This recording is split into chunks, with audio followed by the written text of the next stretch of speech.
Welcome to Barbells, Business, and Boobs, where we discuss navigating everyday life as lifters, business owners, and being a woman in a male-dominated industry. Today we have Brandi May. Welcome, Brandi. Hi, thank you for having me. Yeah, so kind of a cool story how we met and got connected. I think we connected on Instagram like a couple days before we actually met at the expo, Yeah, we and did. then Anthony knew you.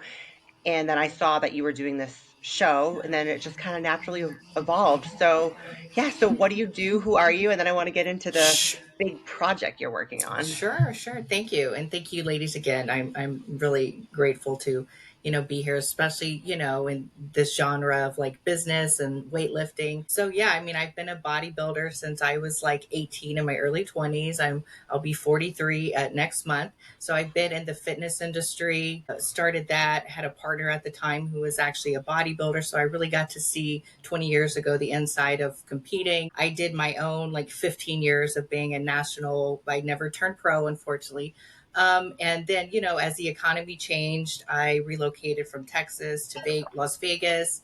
And actually, it's funny, little stories that my muscularity got me fired from blackjack dealing for like flexing a bicep. I was kind of like treated really horribly at trying to be an exotic dancer. So at the time, I was kind of fetish modeling with my muscularity and knew some small, producers that were doing really well financially, with the female bodybuilder genre.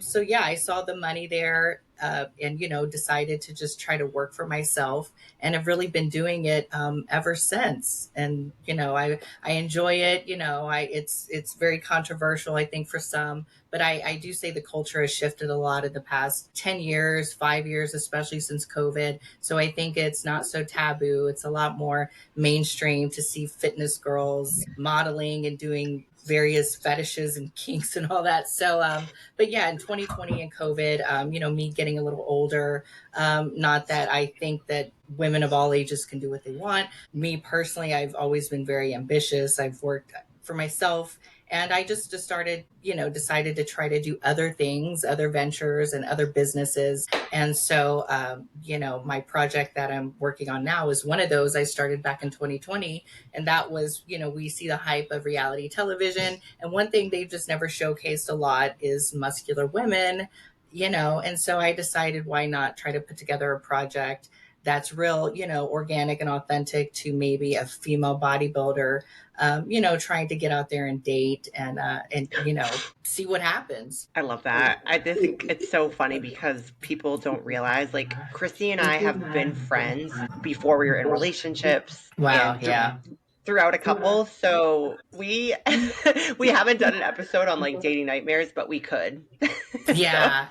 And then, all those taboos exist with like, and I'm sure any female bodybuilder knows about, the fan culture of the, and the guys, yeah, I don't even like to use the word schmo because I think that can be, misconstrued and a bit derogatory to some. But, we all know, that like taboo and that narrative that a lot of producers or something, if they do want to talk about female bodybuilders and dating, it's always kind of being the butt of the joke. It's always, kind of demeaning maybe the guys who admire the muscular woman. And I'm like, there's a way that we can be like showcased that's real authentic, and interesting, and shows us as human people, and we're intelligent, and we want to date and we're normal like any other woman looking for love or partnership or companion, or what it is we're looking for. So that's kind of my goal, is to really showcase myself and a couple other women who are single, and just showcase our personalities, and maybe a few guys and what we're looking for, and maybe some connections, some romance, friendships.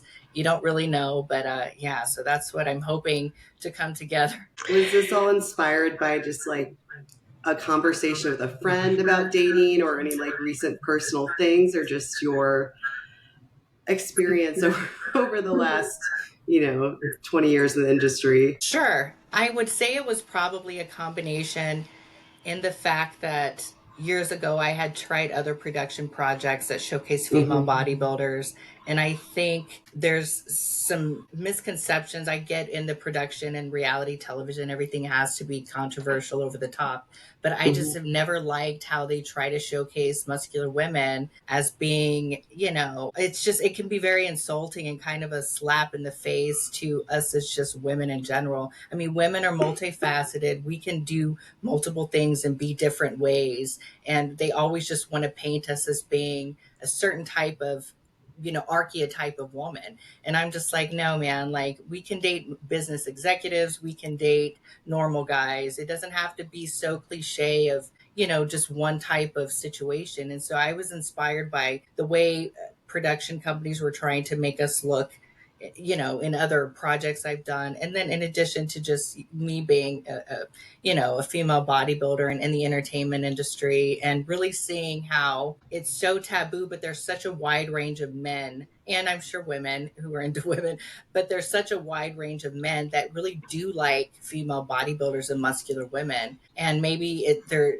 like, don't want to talk about it. They're embarrassed about it because they, whatever. But I'm like, man, the type of emails and the correspondence with the types of men that I've spoken to and dated over the years, I'm like, it's way more mainstream and popular, and way more, I think admired by men than I think anybody really, really realizes. And it's not as taboo anymore. And I don't know why it's the one little type of woman that still people can shame them and it's okay. And I'm just like, why? We're all like, we see on Instagram, there's freaking beautiful muscular women around the world. Like, why is this still something that's so, especially in the Me Too movement and the body positivity era, like, why do we have to be humiliated and be the joke? We're normal like anybody else. And so why can't we have normal relationships with a guy who's, works in media, or a guy who's an executive or an accountant? Like, maybe he's a comedian. Like, it's just ridiculous to me. So I'm like, you know what,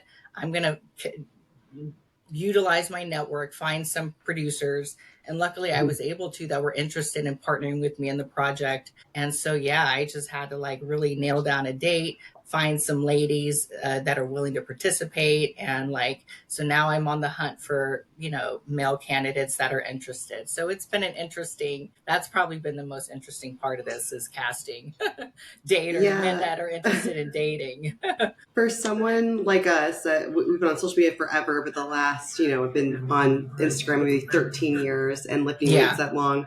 I have seen a change of more acceptance and more people worshiping the muscle mommies and all that stuff. Yeah, But exactly. also it's so I'm like, okay, it's a little bit, it is less taboo for sure, especially with the rise of CrossFit. But sometimes I feel like I'm kind of in my own microcosm where it's a little bit more acceptable, because you'll still get those outsiders who are very intimidated by the muscular woman, or, like you said, like it's not just the fetishizers. Like, we could date executives, engineers, all these Yeah, different types of people. So I love that idea of just like to act. I don't. There's never been a show like that. Just yeah, so that's such a great idea. yeah. How do Normalize you it. start going about getting this all together, creating this? Sure. I mean, so I actually did my own little small proof of concept reel back in 2020, and I've always been a girl who was like all about networking. I have been kind of an entrepreneur minded since, my mid 20s. So, I do kind of have a business mindset, and I do always put that first. And I love to network, I love to socialize, and I definitely keep good relationships, friendships with people, and I lead with respect, when it comes to everybody I speak to. So I put together a little proof of concept, and had 5 like variations and episodes, and I tried to look around to some of the connects I had back in 2020 in LA and stuff. And due to COVID, and I think, the scares of like people being scared and it being such a huge epic thing, producers had left LA, people were just not into working or doing projects. And so, I just kind of put it on the shelf for a year or two. Then I kind of put it on YouTube, was like, I don't want it to just sit here. Let me put it out there to just do something with. Because of course it's non-adult, it's non-sexual, I mean, it's real organic, me kind of just dating and whatnot. And then yeah, so about 6 months ago I came across a brother production team out here in Vegas, and they're getting into like women's wrestling and kind of doing their own thing. So of course we made a connection, and then I met up with him. It's 360 Films, and I'm not scared to like pitch my idea. When like, I'm super confident in who I am. I'm super confident in like my capabilities and my thoughts and my ideas. And so I just pitched it to him, and I was like, look, I have this proof of concept. Here's my YouTube. Here's some good premises of what I did, what we could do with it. He gave me his feedback that maybe integrate a few more women to make it a little bit more exciting. And I'm like, yeah, let's do it. So I got the girls first, my two girlfriends who are local in Vegas, and pitched it to them, nailed down like a date because that's important. And yeah, so of course I'm having to do contracts and all that, the logistics and the admin work. But yeah, but now the hardest part has been actually trying to cast men that I know that I would really date and that my girlfriends would be interested in. Um, as well. So that's been a little bit tricky. You do get guys from like all over the world, and they have this like unrealistic narrative. You'll have a guy from like Spain, and I'm like, well, bro, like, how are you gonna come to America? You know what I mean? Like, we have to be realistic because this is a serious project that I'm investing time and effort into. So it's just really been a lot of corresponding and emailing and like talking about people's criminal backgrounds and like trying to make sure everybody's like legit and being clear and concise with what's happening, what's to be expected, and the budget and the pay. And so I've got a good little roster, and of course it's kind of like hope and a prayer. You just really hope at the day of that these people show up, and just stay in contact and try to just get everybody like to just show up on the day, and then make the best of it. So that's kind of the easy part, but getting the guys to come along and then to see what happens, especially with the girls, because girls can be a little sassy, and that's what you want, right, for reality television. But then at the same time, it can be really unpredictable. So and we've got like a 2 day of filming with guys, and I like formatted to do like a mixer and a speed dating just to give some really good context and a story to the show, not just throwing a bunch of people together and seeing what happens. So I'm doing my best with my producer hat and like showrunner hat to like really put in things that we could put together for a pilot episode. So I've been a producer for so long, I'm like, girl, you can do this. What did you say was the name of was it 360 Media? Yeah, it's 360 Films. It's Okay. a guy named Gino Payne and his brother Mario. They're a little production team out here. They work actually on pretty big budget movies. They work for like sports and the Raiders and stuff like that. They do a lot of videos. So they're bringing the equipment. They can do the editing, the distribution. So it's kind of like my responsibility to like do everything else. And luckily it hasn't been too daunting. It's just really putting your head to the grind, and and making it happen, and not being scared to ask people to participate. And that's what I've done. I've actually hit up a guy who's a personal trainer at my gym because he's very good looking, and I like have talked to him about it 3 times, and I'm like, please, I hope I don't make you feel uncomfortable, like, but like, you're just a really good looking dude. Are you single? Like, please come participate. I know my girlfriends would be interested in you. And same thing with tomorrow. I'm meeting up with a guy who lives in Texas, and we're going to meet and have coffee because they want to know a little bit more about it. So I'm willing to put forth the effort to sit down and meet with somebody and talk to them and just say like, please be part of this project. It's going to be a lot of fun, and you can put it on your resume of if you're wanting to be an actor in the future. I don't know, but it will be distributed, so you will get seen. So that's what I'm doing up from now until May 2nd till we film.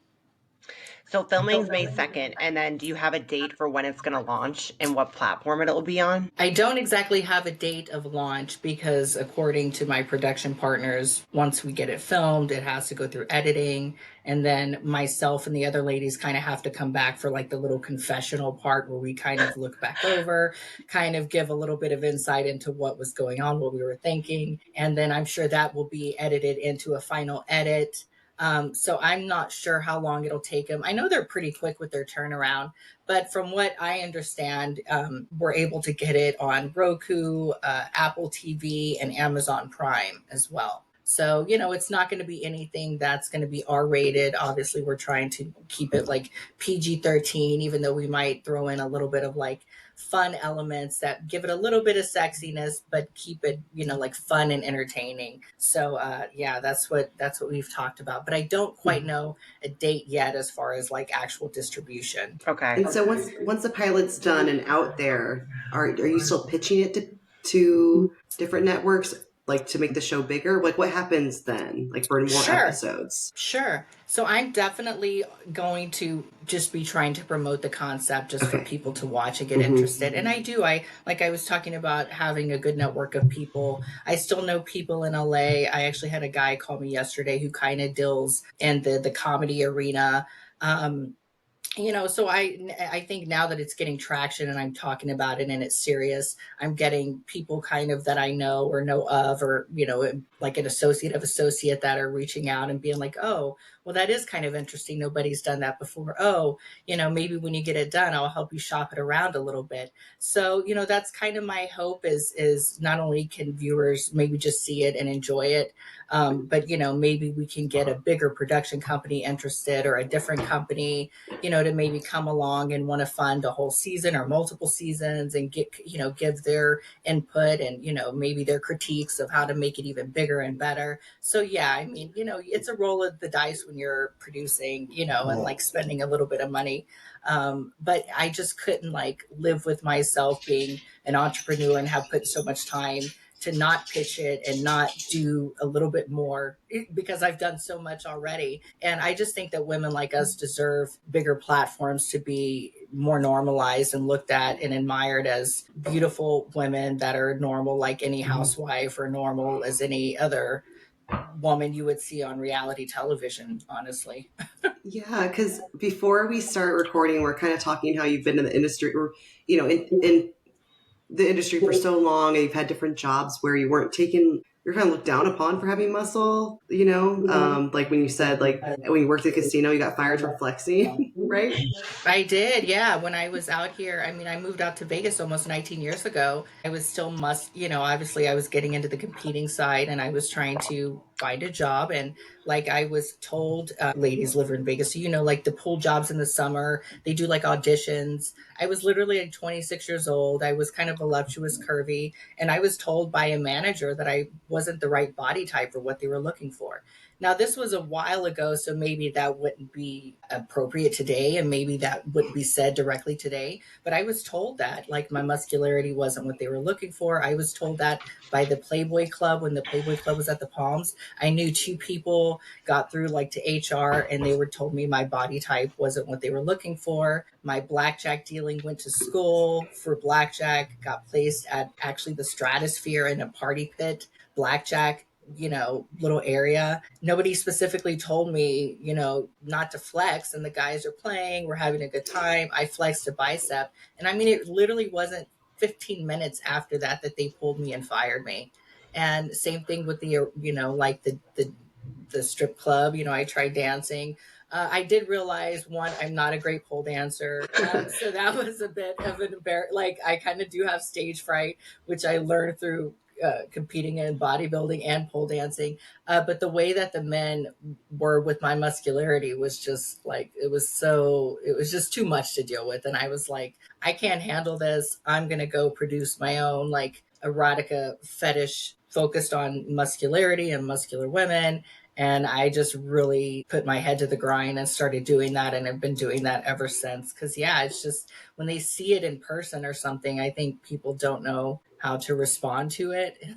So thanks God to like, Instagram and all this stuff that's really more normalized it, because you see it now in your face. And there's so many women around the world, so many backgrounds, so many age ranges that are into muscle and lifting weights. And so now I'm like, it's more normalized now. Now people don't have to act so crazy about it. We see it all the time. So why not take it a step further and have it like on reality television? It is funny to hear what you said about getting fired because I feel like Christy lives in the Bible Belt and she'll talk oftentimes about like she'll be at a coffee shop and she has tattoos and I'm so used to seeing muscular women, especially with tattoos and like looking different, that she'll tell me stories that she gets and I'm like, did that really happen? And then I used to live on the East Coast where I was more in a corporate setting. But in Vegas, I can't believe that you actually got fired because I do feel like of all the places I've lived, it's more accepted in Vegas. So Yeah. I'm glad that you used getting fired from the blackjack table as fuel to then go and do your own thing. Because I've even dabbled with a little bit of like the her bicep stuff, and it was so foreign to me, and I was so scared to do it at first. Yeah. But then when I do it, it's like, oh, this is actually cool. I can't believe like people want to know how big my biceps are. Like it makes me laugh, but I also respect that like to some people that's they've never seen anything like it. They think it's the most amazing thing ever. But I really love what you're doing when with your Thank you. show because you're not like you said, you're trying to recruit men that have different titles because so often it gets misconstrued that the muscle worshipers get either a guy that's in the industry does the same thing or they get like I don't even really know how to use the term schmo as you said. Is that what you call it? Yeah. I Okay. guess that's kind of like the term that's used in like the subculture. And it's essentially like the guy that kind of like it's really almost like dehumanizing because they had like books and stuff about it. I think in the 80s there was one called Pink something, I don't know, I had read. And it's almost that it's just like a fetishy relationship versus a normal relationship. And it's like the guy's obsessed with the muscle and like wants the girl to get all geared up and he gets turned on by like her taking steroids. And it's just like, I mean, yeah, that's fun in a fetish setting. And maybe for people that live like a certain lifestyle, right? Like that would work for you. Okay, great. But like the reality is we're a lot of normal women out here that we happen to be bodybuilders and lift weights. And, some of us want maybe a normal relationship. You know what I mean? Like Yeah. so that's a big thing that was, the schmo guy or the guy who fetishizes the muscle. And of course, maybe you want your partner to be turned on by you, but I think the way that like producers and the media and it's portrayed as like that fetishism is just, to me, it's almost cringy sometimes. And I've been around it. I'm in the industry. I'm in the fetish industry and I'm okay with it in context to my job, right? Like that's my job and I'm okay with it. But like you want to come home from your job and have somebody who really loves you as you, doesn't see you, and maybe you're not always going to be muscular. Maybe you get soft, maybe you're off season and they still love you and treat you accordingly. And you're not in this relationship where you have to, Hmm. be at a certain standard or be lean because your partner wants you to be almost like objectified in that way. So that's what I'm trying to avoid Hmm. is and the men too that are like not embarrassed to like be date a muscular woman too, because I think I Yeah. know being in the fetish industry for almost 20 years, there's a huge amount of men and it's the same narrative and the same story as they looked at, when they were younger, they thought about whether it be comic books or whether it be an athletic woman that they saw, but they love athletic women. And for whatever reason, they grow up and they become embarrassed about it. I don't know if it's the bro making fun of each other and they're just insecure about it. But I'm telling you, it's way more normalized and way more common for men to be attracted to athletic women than I think what even the mainstream media would like to portray, even though now they do have that one movie that came out with the female bodybuilder. And I think now they're doing one with the pro wrestler. So it's slowly kind of getting into like the mainstream box office, narrative where they're kind of saying, well, it's okay for women to be, let's talk about these stories. But I'm telling you that the way that men of all backgrounds, shapes, and sizes adore athletic and muscular women is so more common than I think what maybe other women realize and what the mainstream media portrays. Yeah, I think it really is kind of boils down to the media only showing the men who really want to be submissive and seen as the muscular woman, like the most dominant, but it's not always that. In that, there's Hmm. different types of relationship dynamics, and it's Exactly. not always that. You could have a very dominant masculine man who still, loves and appreciates a muscular woman and it doesn't feel intimidated by that, or, there's like I definitely know what you mean by like we can have like normal functioning relationships, not just this like this game, or like the Exactly. fetish, that's that side of that. Have you noticed, like, in your own personal life, I'm not sure, well, I guess you're single because you're having this show, but in your own life, like it used to be harder to date, quote unquote, like your type of guy, just any guy, or now it's easier, or it's the same? I would say for me personally, because in conjunction with being muscular, Uh-huh. doing the type of work I do in the adult world and fetish world, it hasn't been easy dating and meeting partnerships of various kinds because I'm a very strong-minded woman, and I can't be in partnerships, whether it be male or female. I have dated women and tried female relationships as well. I can't, somebody has to be super secure with themselves. They have to not be possessive in any capacity. And, I like to think of a partnership as like two people with the foundation of friendship, and I'm not super big on like intimacy and romance. I think are still something I'm working on because the type of woman I am and the background I come from and how I was raised. I can be very alpha dominant in my real life. I'm very nurturing and I'm very tender and I'm sweet, but like when it comes to just dealing with life, like I need somebody who's emotionally mature, who can like have some in-depth conversation and have some depth to them, and somebody who's maybe had a little bit of life experience and who has some of the same values as I do. And surprisingly enough, I have encountered men that are very successful, that have these prestigious jobs.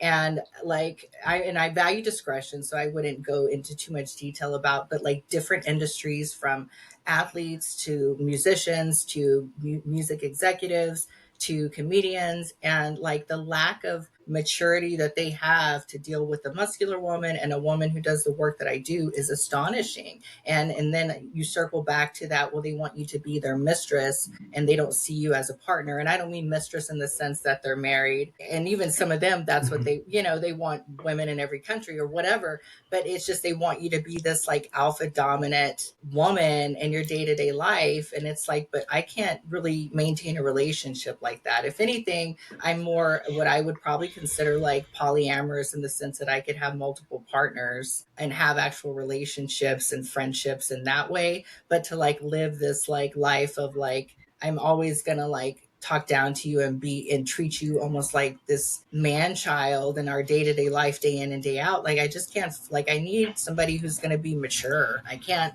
be your like mommy role all the time. That's not going to work for me. And then do it, not to sound crass, but to do it for free is not really like that's what I do for a job. Like I can be your dominatrix, we can cam and talk, but that's what I do for work. In my real life, I want somebody who can just be a friend and be normal and be mature, and let's just enjoy each other and live life. It doesn't have to be overly complicated, and we're not going to sit around and live in our fetish lifestyle all the time. And maybe I know there's a lot of people that do, and to them, but like I've raised a son. I have like a family in that way. I mean, he's an adult now, so but it's like I'm actually still just a really a normal, pretty down to earth, grounded woman in outside of work and everything else. And so that's been a really difficult, is they just really see you as one thing, and in your real life you're very, very different, and they don't know how to process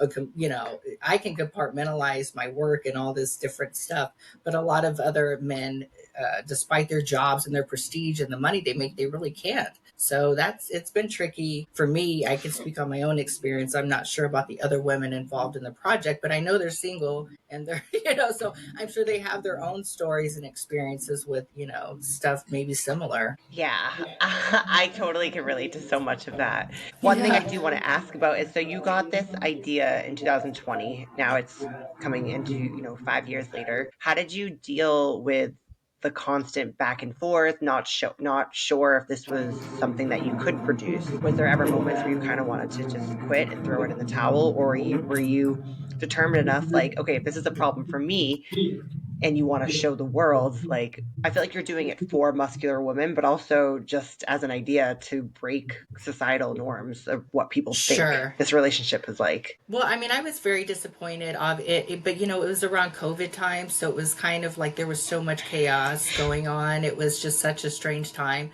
And of course, after really utilizing the network and the resources I had at the time, I was a little disappointed that, I was like, oh, these people weren't interested, or oh, somebody said that was kind of a silly idea. But it's like with any like entrepreneurship business, you deal with disappointment, but over time you just kind of have to not say give it up, but you just do put it kind of on the back burner. It's there. You've put in the time and you have the concept available, but you kind of do have to like move, you do have to just kind of move on and not hang on to it and hang on to it. But then know that if you come across the right person or team or connection, that hey, you pitch that idea and take advantage of that opportunity. And so that's kind of like what I did. It just kind of sat there. I worked on other ventures with other business partners, clothing. I did like an NFT project years ago, right after that. And unfortunately, startups a lot of the times don't work out.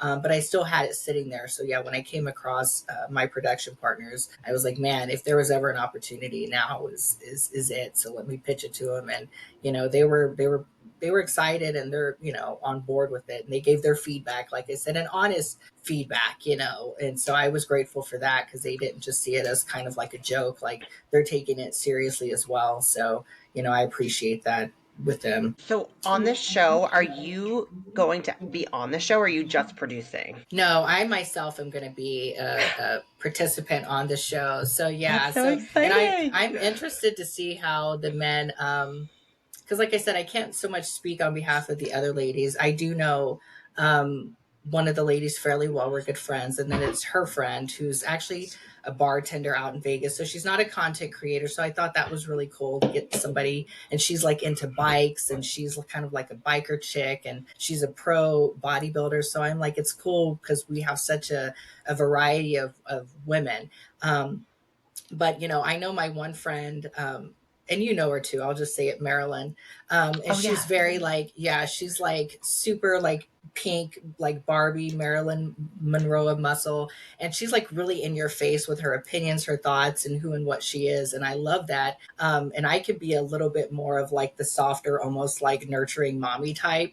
But I think I'm pitching the concept of men that might be interested in like being polyamorous, and seeing how maybe the men that are interested in dating me would be open to like a brother husband relationship, and how they would feel, not just with my work being, in the fetish industry, but how they would feel being in like a polyamorous relationship with me having relationships with other men. So I think there's good variations of the women involved in our personalities and what we're looking for, to have it interesting enough to be able to like make it a bigger project, so I'm excited about. Yeah, there was a show. I'll have to look back because I don't know who it was through, but Chelsea Dion and I, about a year and a half ago, got recruited and we did interviews for a dating show. But then they said like the concept, it was for like bodybuilding dating show. So it sounds very Yeah. similar, but then it kind of just fell apart. And then they emailed me again. And I was like, oh, sorry, I'm in like a relationship. But I'll have to look it up because I wonder if that, I don't remember who it was, but Yeah, yeah, I it was wonder why Chelsea. would they wouldn't have followed through with, and I don't know if maybe they just couldn't get good connections, or maybe the producers weren't willing to do enough of the legwork.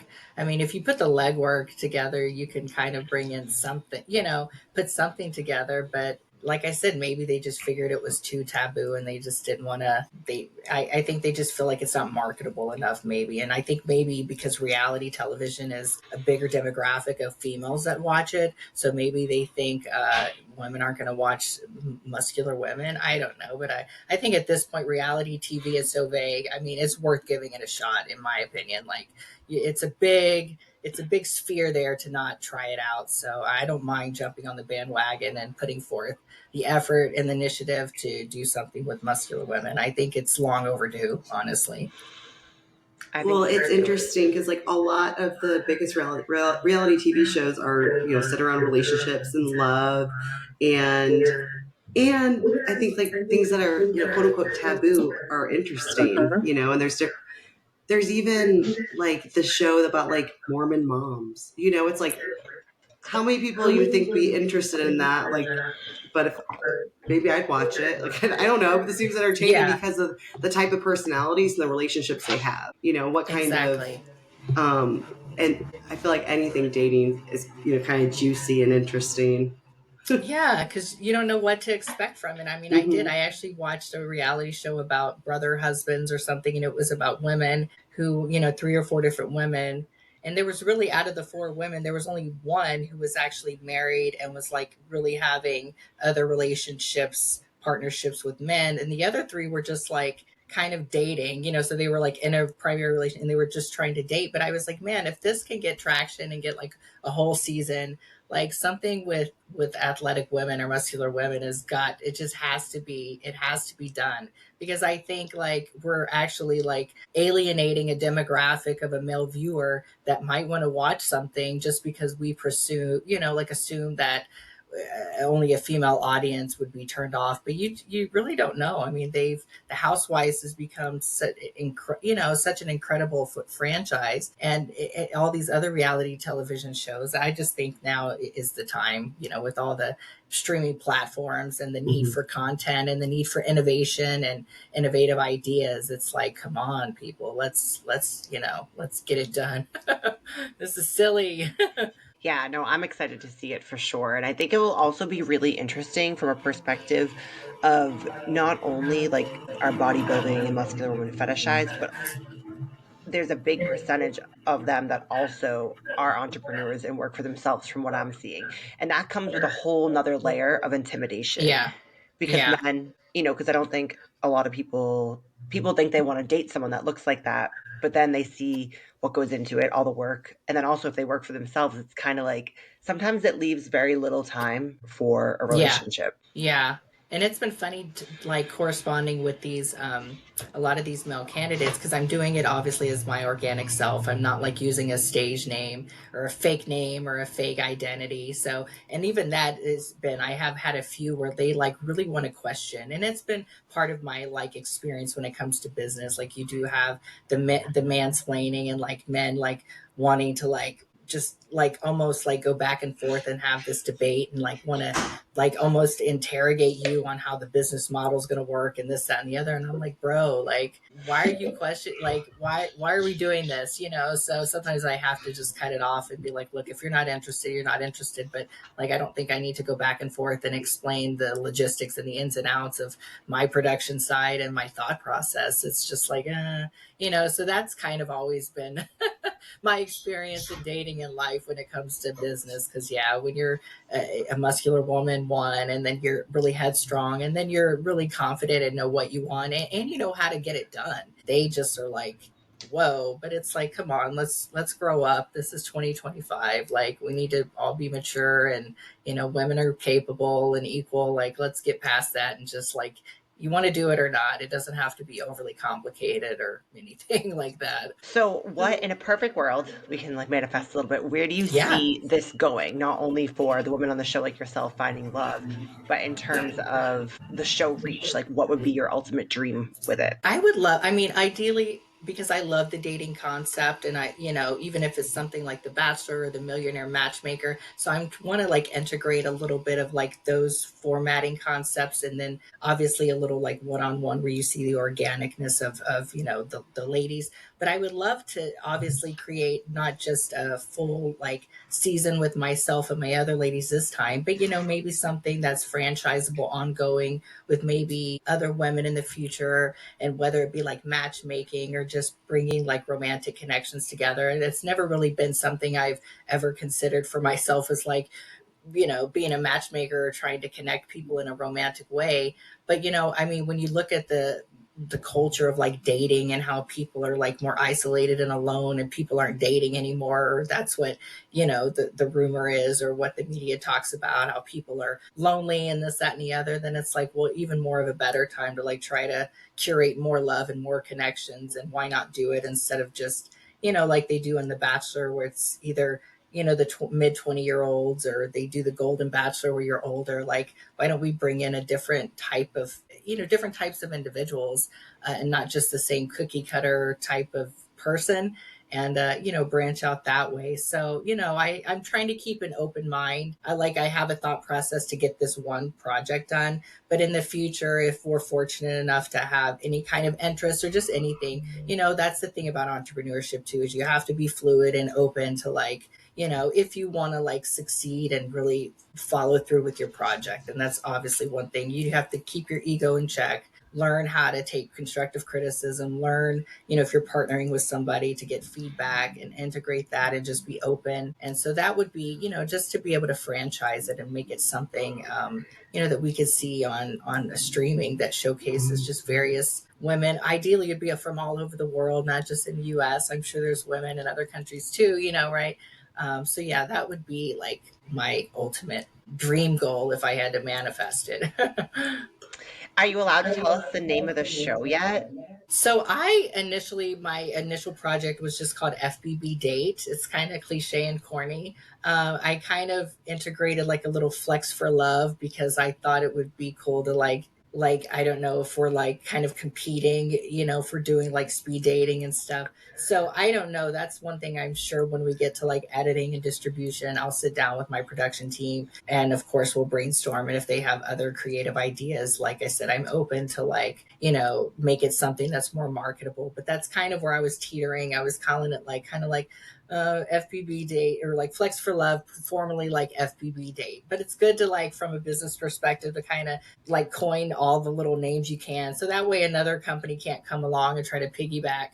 Then you have some like stance of like, like solidarity in your concept in case somebody tries to just like come and snatch it and like do it themselves. Those are kind of my two little like titles, is like FBB Date or Flex for Love. So that's kind of where I'm focusing on now, but I'm open to like making it something different if we have to or whatever. And are you still recruiting men to try and come on the show as well as women, or Yes, I am. I'm still getting emails in. I'm still posting. Like I posted something on Backstage for casting. I am still posting like on my own social media. So yeah, I'm still getting emails in, and I'm still like recruiting and like talking to the candidates. And I'm my goal is like to try to get as many on board, because I know as time goes on, they'll some will fall out or won't be able to travel. So ideally I would love like 10 guys. If I can get like 6 to 8, to just actually show up and participate, I think that will be good enough to like have a good pilot episode. So I'm Mhm. excited. Yeah, like I was telling you, I was going up to some of the guys at my gym and asking them if they're single, and the personal trainers, and was like, hey, are you single? Would you participate? Especially if they're local in Vegas, right? Because, I'm like, you can just pop over for a couple hours and just make an appearance. And that's the thing too, is like and hopefully it doesn't sound like sneaky, but I'm participating, but I'm also like doing the production side of it. So like my two girlfriends that are participating, like I'm not giving them information, like I'm not sharing anything about the candidates, right? Because I do want there to be like some like organic, especially with some of the guys that I know their type, and I'm like, oh yeah, I think she would like him. So I would love to see like how she would respond to this one and this one. So maybe it's a little sneaky, but at the same time, I mean, that's just the way it has to be done, right? Because I have to be the one to recruit and do the production side of it. So I'm just like smirking when I like see Yeah. these different guys, because I'm like, oh wow, he's her type for sure. That's going to be interesting television. And yeah, I know. And obviously, I know you said you're not trying to go like the drama route, but there might be drama. But have you selected anyone who you're like, this is not going to work out, or I don't know, just to make it interesting, or Yeah, has I've it been picked a few true guys. love connection? I've picked a few guys, or like kind of try to recruit a few guys that I'm like, well, he's got a good job and he's good looking, but I don't know, how myself, and even then, it's one thing to just correspond about a project, but when you sit down and you're at a mixer, you're speed dating, you don't really know Hmm. how their personalities are going to be or how they're going to react to being face to face, not just with one muscular woman, but multiple ones. So that's going to be an interesting thing to see with these men who, some of them they get intimidated, they get nervous, they get scared. And I'm not trying to like laugh at anybody's misfortune or nervousness, but it's going to be it's going to be kind of ballsy for these guys to like come with three strong, beautiful women personalities and like see what we're trying to date and like cultivate a romantic connection. So it's like, I don't know, these guys have to bring their A game when it comes to like looking for love as well. So because I know myself, I have a propensity to be a little bit tender and a little bit softer, but my some of the other girls may not be that way. They may be a little bit more direct and in your face. And that's why we're all different personalities. And that's why it's great for a show like this. So, there's a few that I'm like, I don't know, but I want to bring him along just because he's different. And, some of the guys I'd initially cast was a wide range of different backgrounds and stuff, but some of them have fallen off. But, I think hopefully we get a few that are just like, have great personalities and good sports and, come ready to like, try to woo us with their with their charisma. Yeah, I can't wait to see it. I just have a couple more questions. And Sure. so this one I kind of like to ask all women on the show Sure. because, it's women in business. How do you deal, or, you have so much going on, you're recruiting, you're answering emails, you're talking to production companies, you're still in the adult entertainment world. How do you best manage your time where every day is so different and you're being pulled in so many directions? I try to learn Um, from everyone we have on. yeah, time management for me, no, it's really time management's essential for me. I had taken like a few years off, like from training heavily and doing cardio, and I was a little bit definitely off season shape. So even more so, like I had to really time manage now because I started having to integrate my training and my food prep and my cardio time. So I work 7 days a week. I don't really necessarily have days off, but I still make sure that I get enough sleep. I make sure I take time out to eat properly. And a big thing for me is time blocking. Like I'll just really sit down for like a certain amount of time and I just like work, work, work. Um, but I've always been a good multitasker. I've always been able to like manage multiple things at once.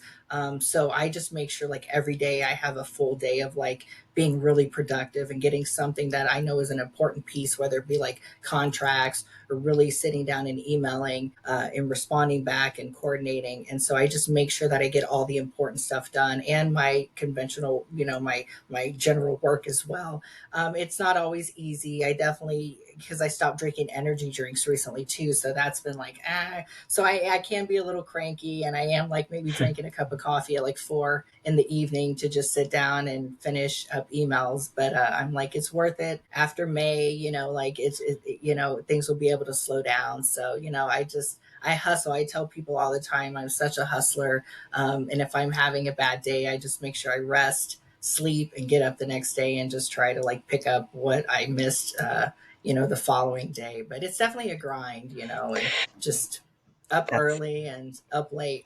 the first thing I actually heard about you. And Anthony was like, "Oh, you'll really like Brandi because she can work as hard as you." And I was like, "Okay, cool. So someone that understands." Because Yeah.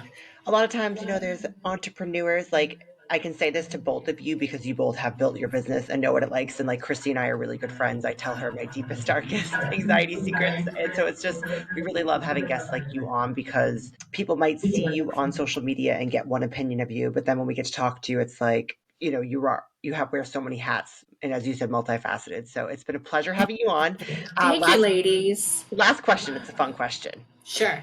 Okay, and I want you to answer this not from a business mindset. I want to answer this Okay. from Brandy's mindset. Okay, so you Okay. go on the speed dating. There's chemistry with someone. You like him. Sure. What would be your ultimate second date? Budget isn't an issue. It can be anywhere, anything. What would it be? I'm kind of still like simple in a way. I mean, I'd love to like have some kind of Vegas experience that I've never done before, like maybe a helicopter ride and like a nice high end like steak place, or some of these cool places like that are like these dinner theaters.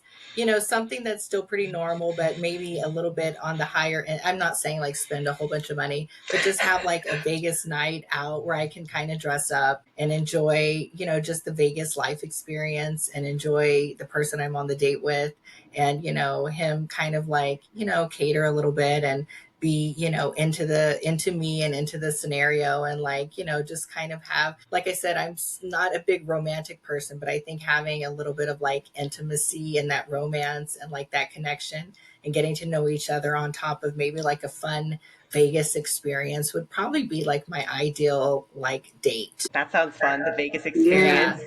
Yeah. Okay, where can people find you? And I'll be sure to put social media in the show notes. But is there your personal page, and then does the FBB date have a page yet? No, we don't have any kind of website or Okay. anything up like that. But like my Instagram, which is I think Miss May underscore for you. I mean, once we get to like distribution part and all that, I mean, I'll be making and take clips and graphics and marketing materials that kind of talk about where it can be seen and stuff. So yeah, I'll definitely have that on my like my Instagram. But yeah, so that's the Instagram is just the place for everything. That's why it's so imperative to like be a good girl now, because I'm on my fifth like Instagram account. Like she Oh, Oh, was I know saying, it's 13 years. It's like you've had. It's like so now I'm like super like a lot of face shots. I'm very methodical about like the pictures I post and all that stuff. So it's yeah, I know for some people it can be a little boring as to like maybe what it was years ago, but I'm like I've got to keep my page up. So right. yeah, my Instagram is where